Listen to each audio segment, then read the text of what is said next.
काम था, जहां जिसन तहां तिसन ना करे तो मरद कैसा। वो मैं काम किया तो अपने परछाइयों से हटना बहुत कठिन होती है भाई।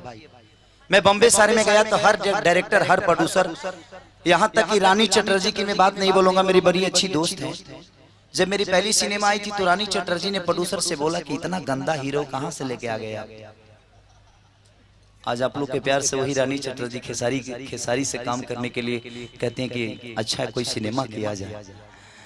तो होता है, आप अपने आप को बदल सकते हैं अगर आपके अंदर क्षमता है तो।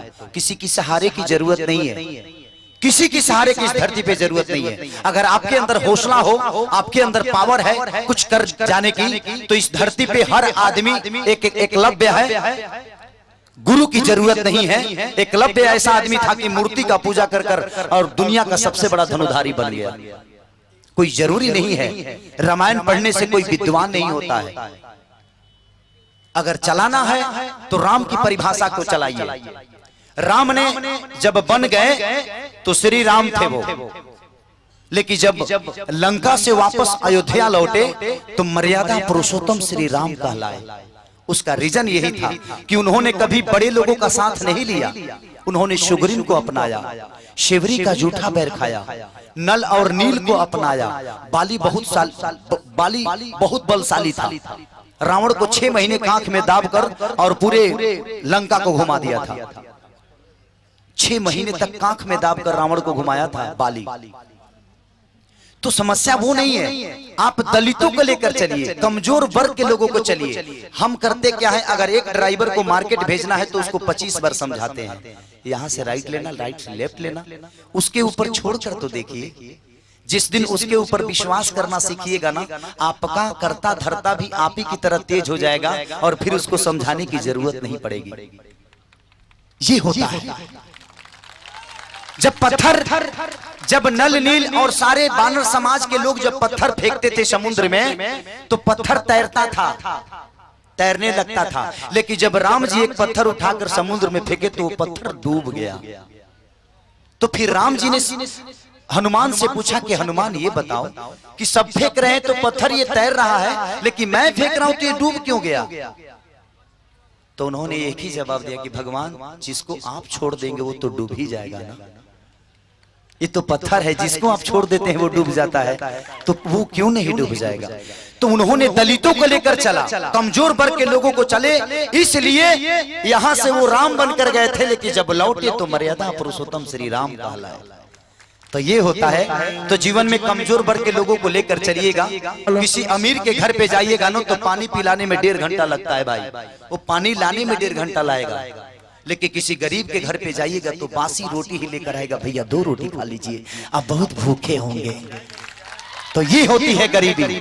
गरीबी में सिर्फ मोहब्बत मिलती है, गरीबी में सम्मान मिलता है, गरीबी में वो पावर है कि गरीब के घर पे जाने के बाद लगता है कि मैं अपने घर पे हूं, लेकिन अमीर के घर पर जाने के बाद लगता है कि किसी होटल में आ गया हूं मैं। ये होता है। तो गरीबों को लेकर चलिए, गरीबों को अनादर कभी मत करिए, उसका आदर करिए, उसका सम्मान करिए। अगर आपके पास 10 रुपये बचते हैं तो किसी गरीब को खिला दीजिए। जीवन में वो 10 रुपया कभी आपको 10 करोड़ कमाएगा। इसीलिए मैं गरीबों का मदद करता हूं, हम दर्दों का हमदर्द बनता हूं। जिसको दर्द होता है उसका मरहम बन के उसके पट्टी बन जाता हूं और उसके जीवन में साथ चलता हूं। और हमेशा चलना सीखिए आप लोग अपने आप को। हमेशा जो आदमी लड़ता है वो क्रांतिकारी कहलाता है। हम एक नेता का झंडा लेकर अपने सर पे बांध लेते हैं कि ये हमारे जात का आदमी है।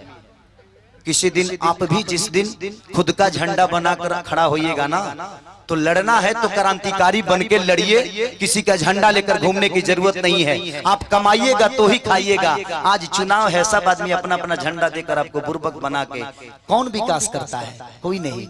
जब आप कमाइएगा तभी ना खाइएगा जी। तो जब कमाइएगा तभी खाइएगा, तो हम किसी के पीछे भागेंगे क्यों?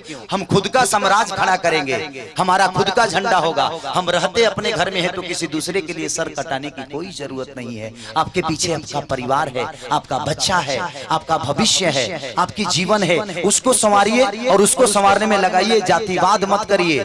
किसी भी जात का आदमी हो, इंसान तो है ना। तो ये हमेशा करिए, गरीबों का मदद करिए, किसी का बुरा मत चाहिए। रोड पे चलने वाली हर उस लड़की को बहन के रूप में देखिएगा ना, तो शायद आपके भी बहन को कोई देखेगा तो आपके नजरिए के हिसाब से उसको भी देखेगा। तो रोड पे चलने वाली हर उस लड़की को बहन के स्वरूप मानिए। हो सकता है कि किसी दिन वो बहन आपकी मान सम्मान को बचा ले। Love you. एक हनुमान जी की बात है, तो एक लास्ट मुखिया जी का लास्ट फरमाइश